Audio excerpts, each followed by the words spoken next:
Good morning, everybody.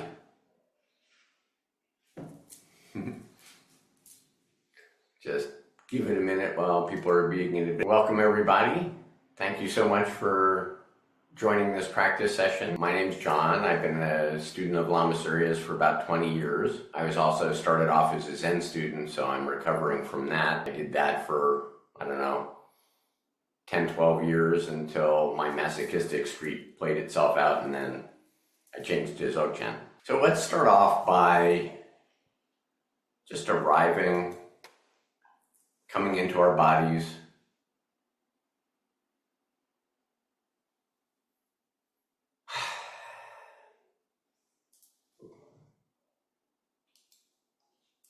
Acknowledging that we're here, not someplace else.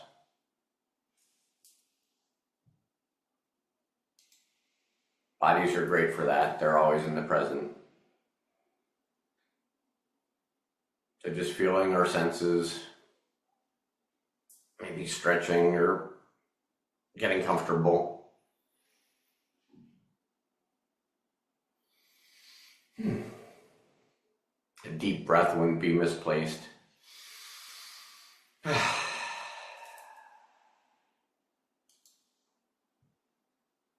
Letting go of whatever came before, whatever we were doing or thinking.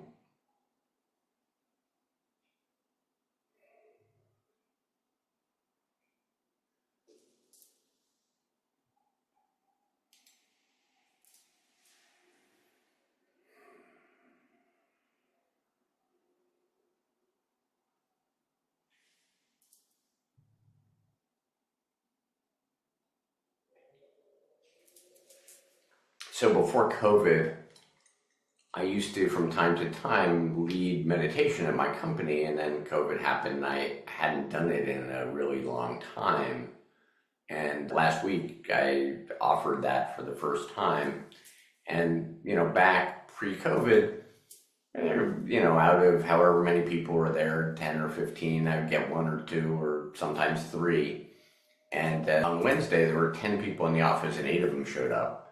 And I was like, whoa, things must be bad. The other day, Elizabeth came downstairs and she looked a little upset. Incidentally, she apologizes for not being able to join me, but she gets a day off. It's Hochman union rules. She came downstairs and was looking a little upset. I said, what's going on? Everything's fine, but concerned about the state of the world.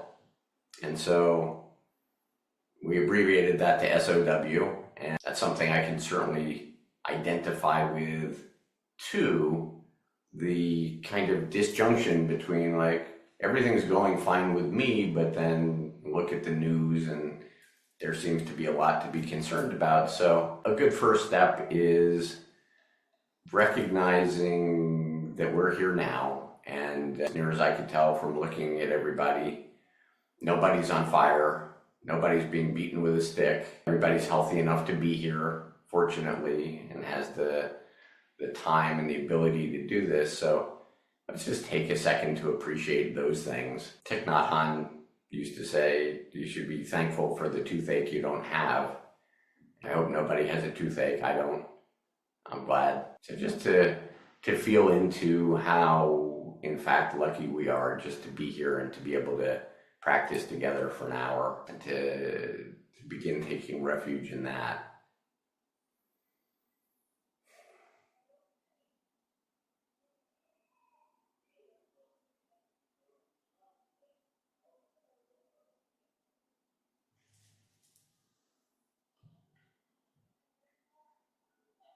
We can make it a little official.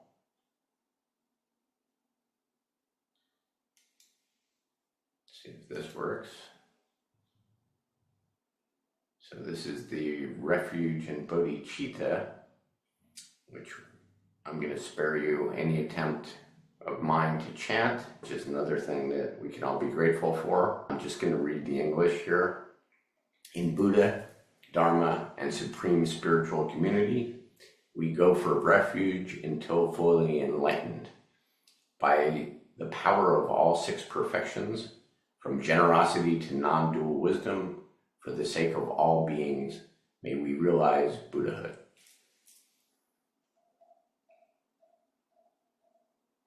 And then the 4 immeasurable aspirations. And let's take this as an opportunity to just warm up our hearts a little bit. Maybe put your hands on your heart if you feel comfortable doing that. Maybe give it a little rub. And let's alter the text here and do this twice. The first time, let's send these aspirations to ourselves. So let's just substitute the word I for the word all beings. So may I possess happiness and the inner causes of happiness. May I be free of suffering and the inner causes of suffering. May I remain undivided from the sacred joy which is free from suffering. May I come to rest in great peace and equanimity, beyond attachment and aversion to friends, enemies, or strangers. And now we can do it as written, expanding that wish to all beings. May all beings possess happiness and the inner causes of happiness. May all beings be free from suffering and the inner causes of suffering. May all beings remain undivided from the sacred joy which is free from suffering. May all beings come to rest in great peace and equanimity, beyond attachment and aversion to friends, enemies, or strangers. And then finally, let's do the 4 dharmas of Gampopa and Longchenpa. Bless and empower us that our minds and hearts turn toward the Dharma. Bless and empower us that our Dharma practice becomes the path. Bless and empower us that the path truly dispels confusion. Bless and empower us that confusion itself dawns as primordial awareness.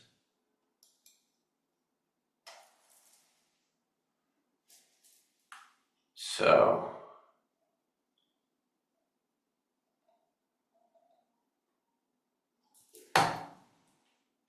let's do a few practices that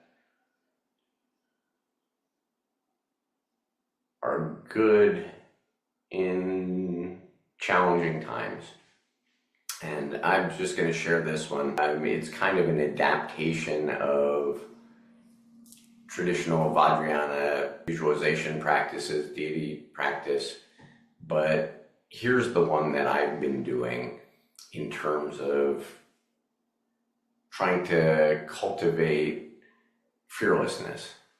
And if this doesn't work for anyone, feel free to substitute whatever creature, image, deity, person may work for you. Here's what I've been doing. For what it's worth, I will share it. I've been visualizing a ginormous, kind of all-powerful lion, a little bit magical, and so large and powerful that it's impervious to any harm. Nuclear bombs couldn't touch it, bullets, illness, explosion of a star, nothing could bother it ever.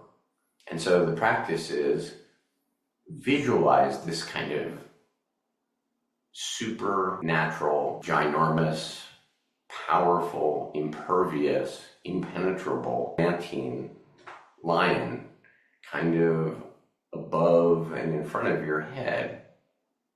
And really picture it, see what it looks like, see how huge it is, and see how strong it is, and see how unafraid it is, and see how there's nothing for it to be afraid of because nothing can touch it.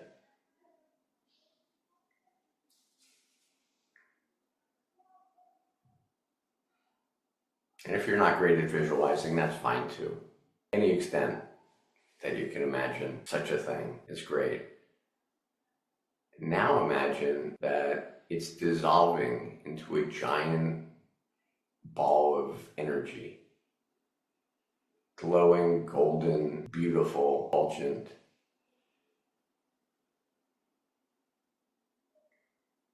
ball of energy above your head. Now picture that turning into a stream of nectar that's flowing into you through the top of your head, down your spinal column, and into your heart. Feel your heart just being filled with that fearless, courageous, impervious, adamantine, golden light energy. Just let that sit in your heart for a second. And now imagine it exploding all through your body, filling every cell in your body, from your heart out through all your limbs, your brain, your nervous system, every part of you. Just feel that fearless golden energy filling you. Breathe into that.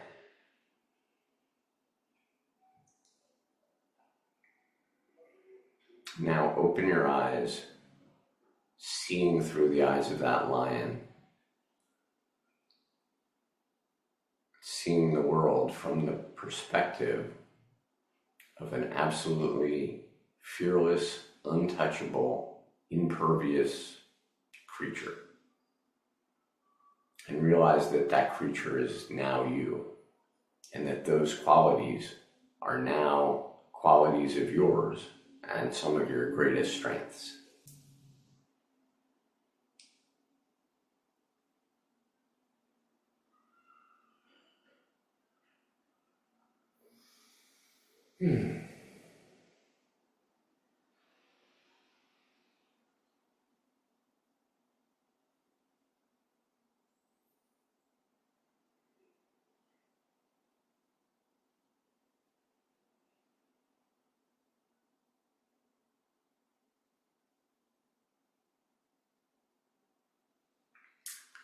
So a couple of weeks ago, Elizabeth and I went to a day-long meditation retreat led by Henry Hochman, who's a teacher and a Zen teacher, generally just lovely guy.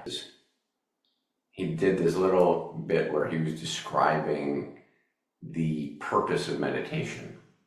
And he said, see if this sounds familiar, this worldview. So you may imagine that you're a little person somewhere living in your head, like a little homunculus, a little mini person in there, living in your head somewhere, behind your eyes, between your ears, somewhere in the center of your head.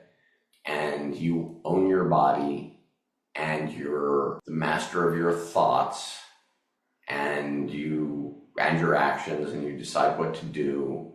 And you exist in time and space in your body. The time part is you're kind of a bead on a wire progressing from birth to death, going along, until you reach death. And that's essentially your situation. And he said, yeah, and the point of meditation is to see that basically every single part of that view is wrong. And so I thought that was great. So I wanted to share it. It dovetails a little bit or a lot with the Dzogchen view of things. I was on a Zoom with a friend yesterday and saying like, how am I doing and what am I taking comfort from? And I realized that the answer to that is kind of the view. And the view, I'll share my understanding for what that's worth, take it with a grain of salt. But I spent years as a Zen student because they don't explain anything. So they were forever talking about the ground of being. I had no idea what that was. And then they were talking about your true nature. I had no idea what that was. And I talked about Buddha nature and your true self and, several other synonyms for this. Your original face before your parents were born. Mu, just the word no. And so literally for years, I had absolutely no idea what they were talking about. And then at some point through various experiences and a little bit through switching to Dzogchen, I was like, they're talking about awareness. They're talking about consciousness. Oh! So that's important. And it's important in terms of, like, what's our practice for? How is it supposed to help us? What is it that what do the Buddhist teachings have to offer us? And, one way to think of it is they have to offer an incredible perspective shift. That instead of thinking of us in here, in our heads, looking out, being separate from the world, there's actually just one thing. There's awareness, and yet it seems like there are two things. It seems like awareness is aware of things, and there are, more confusing teachings about this. There's, in Zen, in all Mahayana Buddhism, we have the Heart Sutra that says form is emptiness, emptiness is form. And then if you didn't get it that time and to know they really mean it, they say form is exactly emptiness and emptiness is exactly form. Clears it right up. Or the famous poem from, I think, the third Zen ancestor, which is the identity of relative and absolute, saying, in several pages that the identity, that the absolute and the relative are the same thing, and with helpful metaphors like they're like the foot before and the foot behind in walking, or like a box and its lid, or like two arrows meeting in thin air. Okay, all very helpful. Maybe the more helpful is the metaphor of a mirror, because the mirror in some ways reflects but embodies the both relative and absolute aspects, because you can think of the relative as the images appearing in the mirror, but the absolute as being, akin to awareness. It's the open space that all of those appearances, every experience, every sensation, every thought appears in. And yet it's identical to the appearances in the sense that you can't really find it separate from an experience. Like, you can't find your experience. So, a little unlike a mirror in the sense that you can touch and feel and poke a mirror. With the mirror of awareness, it has no edges, it has no stand, it has nothing, it has no surface that you can bang on. All you ever see are the appearances, but you know that they're somehow existing in awareness because we have all these experiences and they're changing all the time. And so what is this view? The view is that instead of us being over here looking at the experiences over there and having this subject-object duality, there's really just one thing. There's really just these experiences unfolding, because even though we kind of know they're unfolding in consciousness, that can't be perceived. And so the trick of perception, the shift that is on offer in the Buddhist teachings and through practice, is to stop the construct that, hey, I'm in here looking out there, and realize it's all just this. It's all just experiences. It's all just reflections in the mirror. And that's comforting in a whole other way too, because it's just reflections. It's just reflections, all this stuff, everything in the news, our bodies, everything, that stuff is just reflections. And yet the mirror itself, that's indestructible. That's the part that can't be touched. That's the sky that doesn't care about whether there are clouds or whether there are birds or whether there are airplanes or whether it's polluted. It doesn't matter. The sky is always open, vast, free. And in the case of awareness, knowing, cognizant, luminous, all of those things. So it's also the sense in Dzogchen in which we talk about the one taste.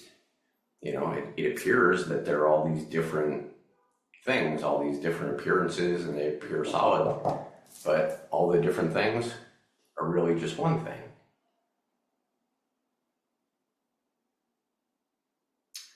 And this is tremendously comforting.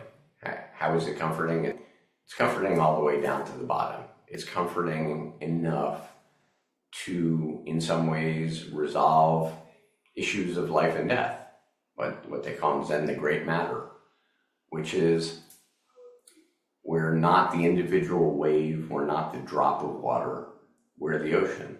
And we've always been the ocean, we'll always be the ocean. We just think we're a drop of water, so we have drop of water anxiety. It's like, oh, what's going to happen to my drop? I don't know. I'm not flowing where I wanted to. This isn't the right lake. It's not the right temperature, all that stuff. But at some point, those boundaries dissolve and we're back into the ocean that we've always been.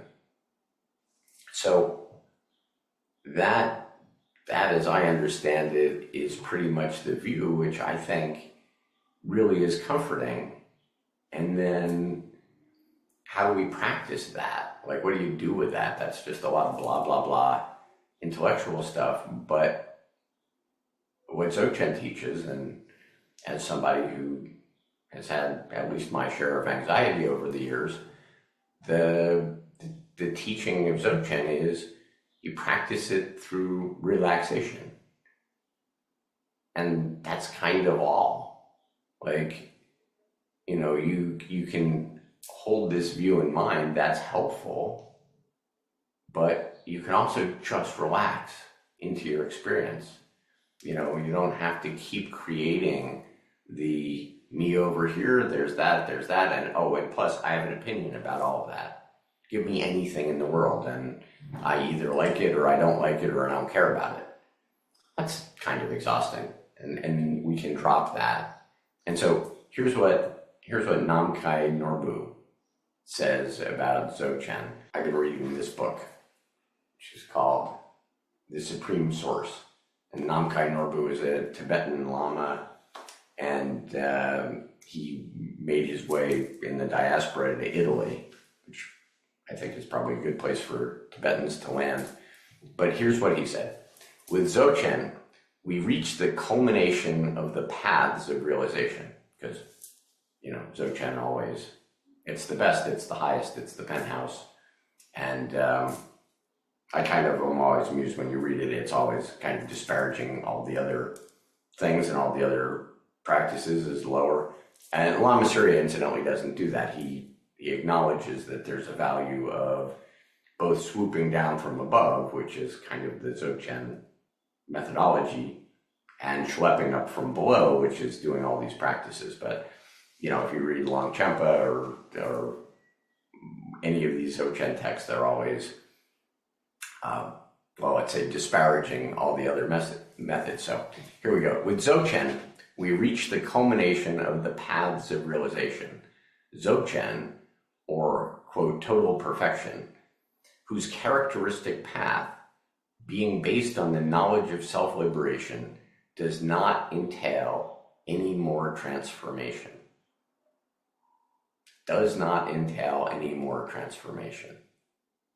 So there's no place to get. There's nothing to do. The whole view that somehow we're over here and we have to get over there is completely rejected.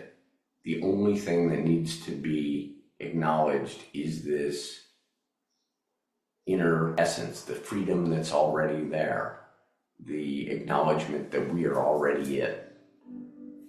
And he goes on. In fact, when we understand the principle of self-liberation, we come to realize that not even the method of transformation of Tantra is the ultimate path.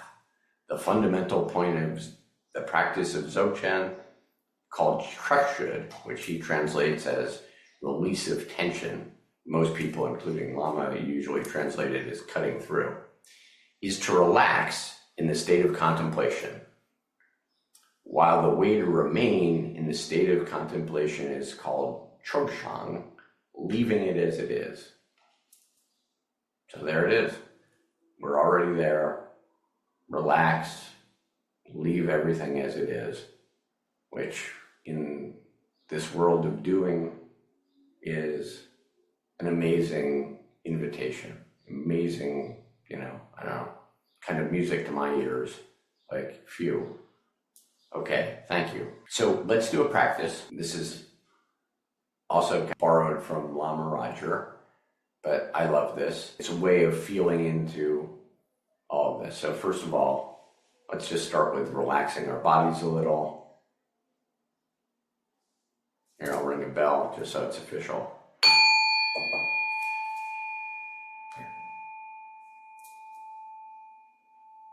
Let your jaw relax. And maybe hang just a little bit, like it's sitting on a pillow.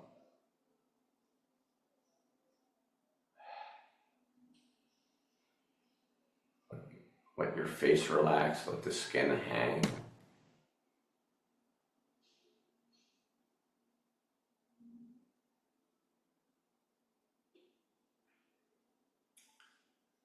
Let the little muscles around your eyes be easy.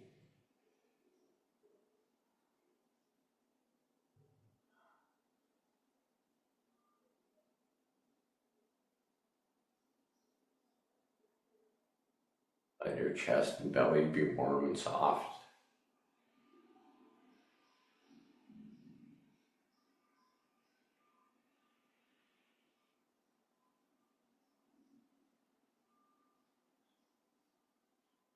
Maybe picture a beam of light whose quality is relaxation to just start at the top of your head and sweep down slowly through your whole body, relaxing every muscle, every tendon, every nerve, every cell as it makes its way down to your feet.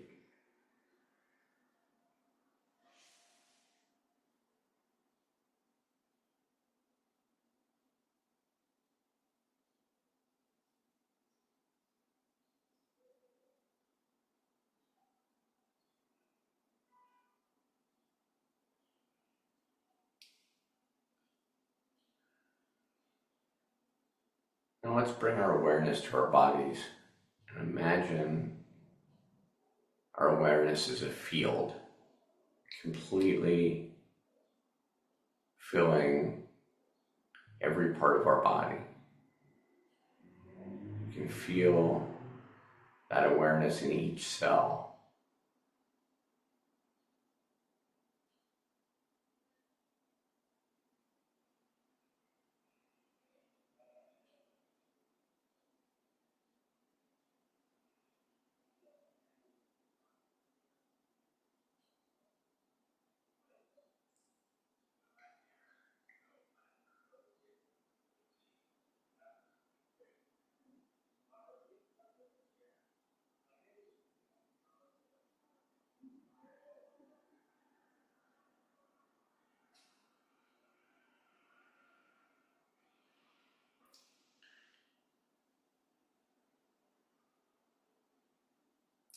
Now let's drop that inner awareness and reverse it. Let's feel into this space outside of our bodies. And a good way to do this is to tune into the soundscape. Just hear whatever sounds are there, even the sound of the air, the sound of my voice. Just imagine that you can feel all the space in the universe everywhere except your body. Your body's kind of like a little black hole cut out of that giant field of awareness of everything else. Just feel that for a while.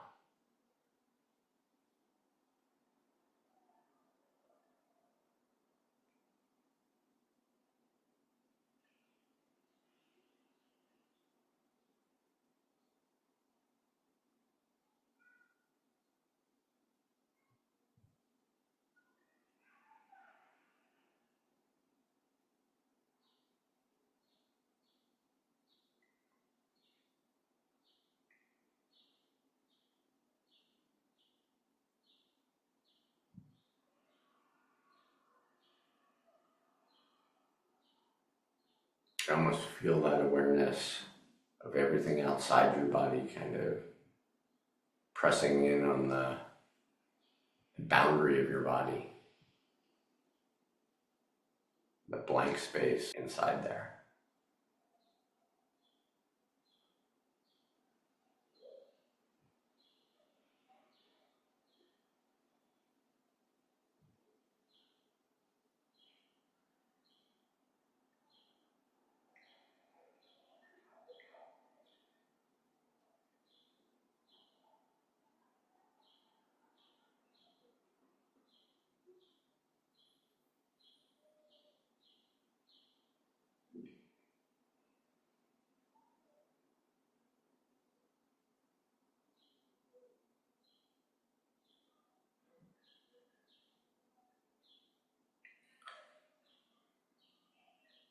Okay, now let that field of awareness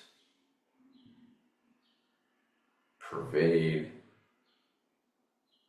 inside and outside, which is to say everywhere. And it doesn't need to distinguish between inside and outside. Just let your awareness pervade everything.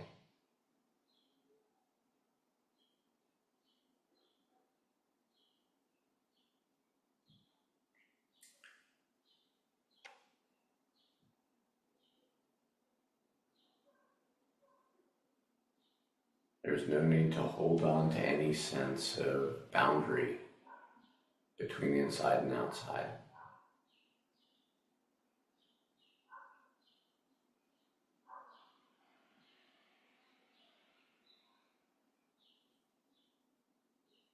Let that dissolve. Let it all be just one thing.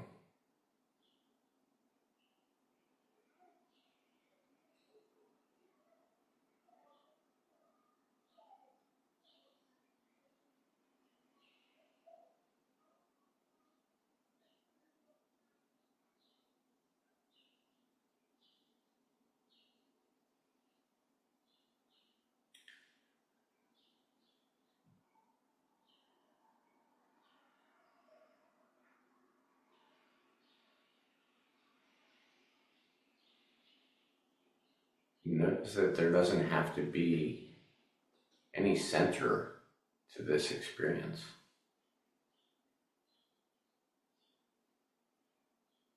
Your field of awareness really can just be a field.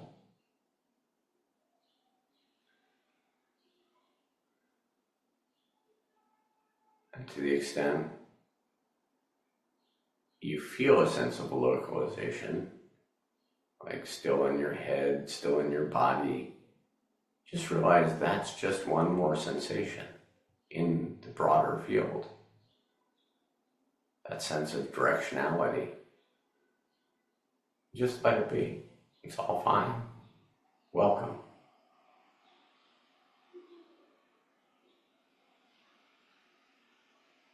Everything's welcome.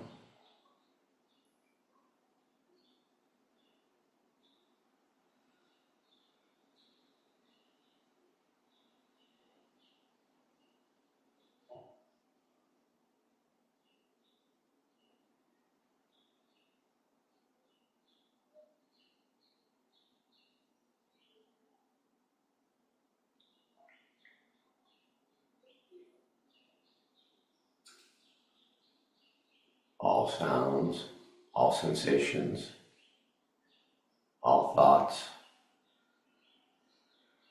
all feelings,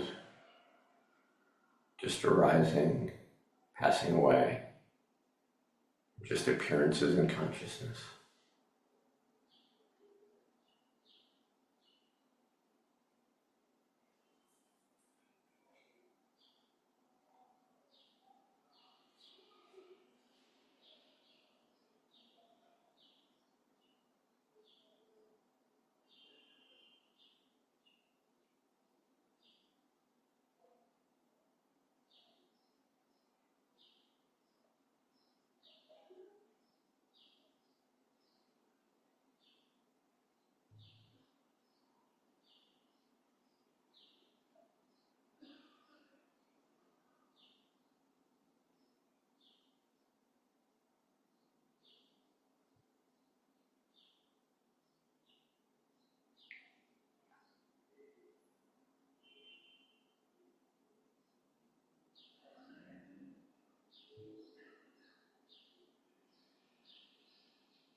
relaxed and aware. That's it.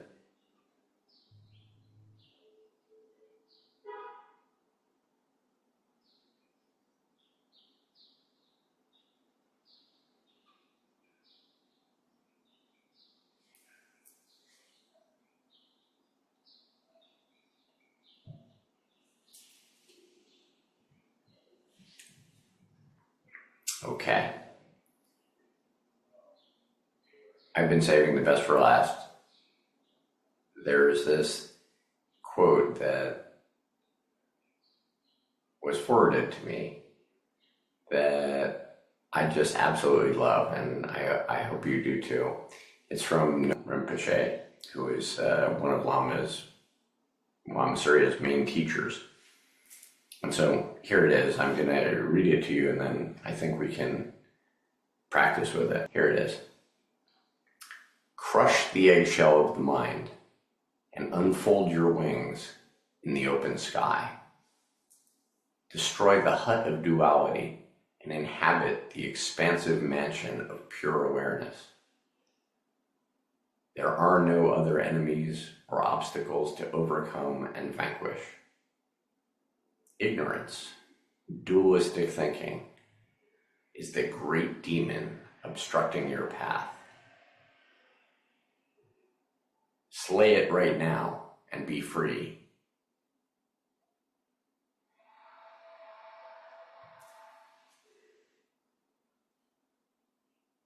So let's just practice that first line. Just imagine. Crush the eggshell of your mind and unfold your wings in the open sky.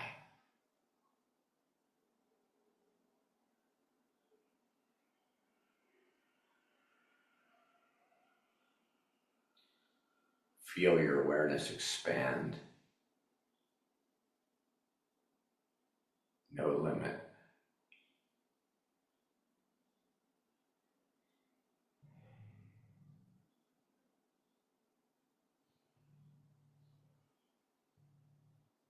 Big mind.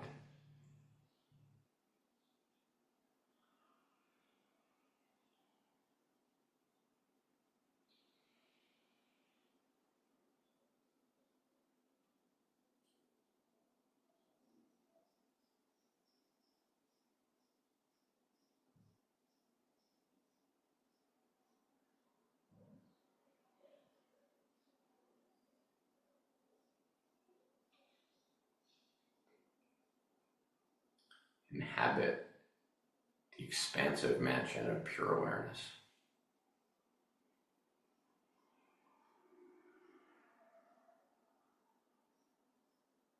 Let your awareness just expand into everything, in all directions.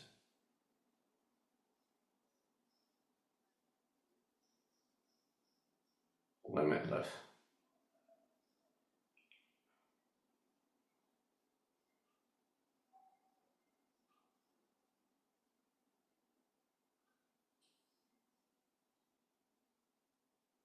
That's you. Unbounded, luminous, open, spacious, unborn, undying, life after life, death after death.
Everything is it. Everything is made of this primordial awareness.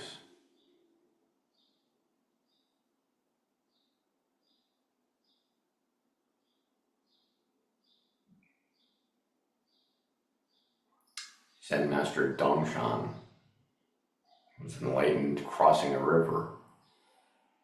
So he wrote a poem, because that's what Zen masters do when they get enlightened.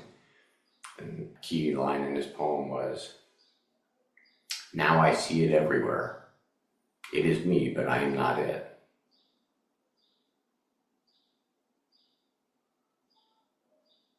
But it is us. It is us. We are that which we seek. That's why there's no transformation necessary. This is already it.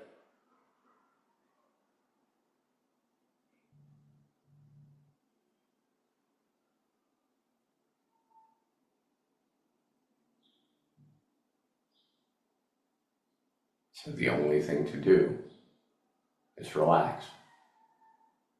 Relax and pay attention.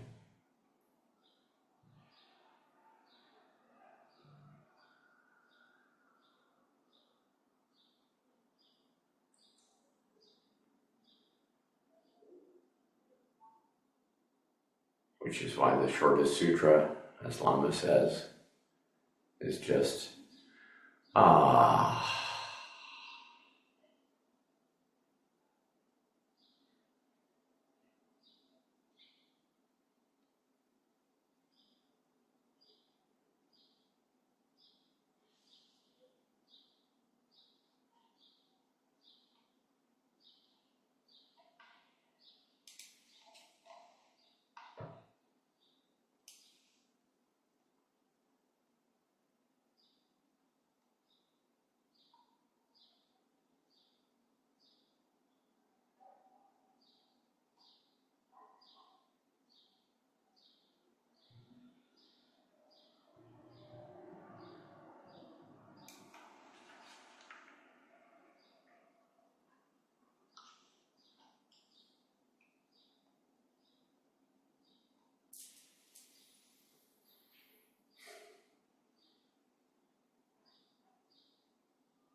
So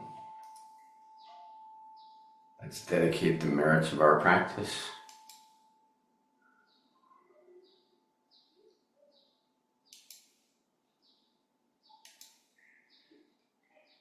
This is the dedication of virtue to complete realization. I'll read it in English.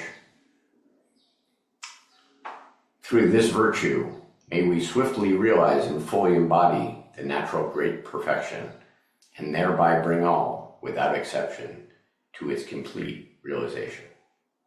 And then the bodhicitta dedication. May the pure, brilliant sun of bodhicitta dawn in each and every heart and mind, dispelling the darkness of suffering and confusion unstoppably until all are illumined and awakened.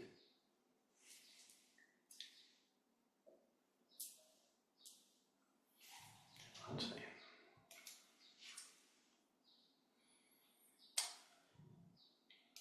So we have a few minutes if anybody has anything they'd like to share or any questions.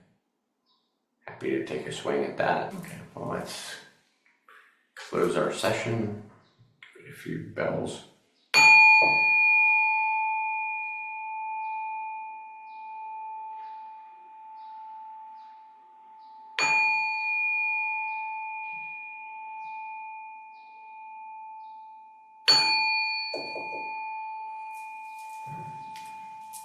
So thank you, everybody. It's truly wonderful to be able to practice together, and thank you all so much for being here. Have a wonderful day.